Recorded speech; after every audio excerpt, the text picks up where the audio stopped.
দিল্লির প্রাণকেন্দ্রে যেখানে প্রাচীন গুলি আর আধুনিক স্বপ্ন একে অপরের সঙ্গে মিশে যায়, সেখানে এক রহস্যময়ী মহিলা ছেঁড়া শাড়িতে মোড়া ভিক্ষার পাত্র হাতে রাস্তায় বসে আছেন।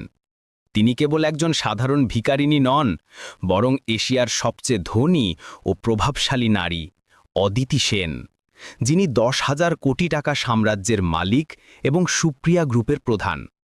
কিন্তু কেন তিনি এই ছদ্মবেশে? কেন তিনি সম্পদের ঝলক ছেড়ে রাস্তার ধুলোয় নিজেকে মিশিয়ে দিলেন?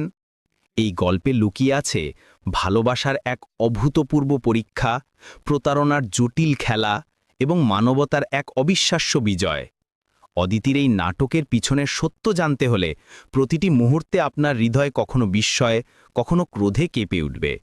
এই রোমাঞ্চকর গল্পের পুরো সত্য জানতে শেষ পর্যন্ত দেখুন। দিল্লির হৌজ খাসের গলি, যা শত শত বছর ধরে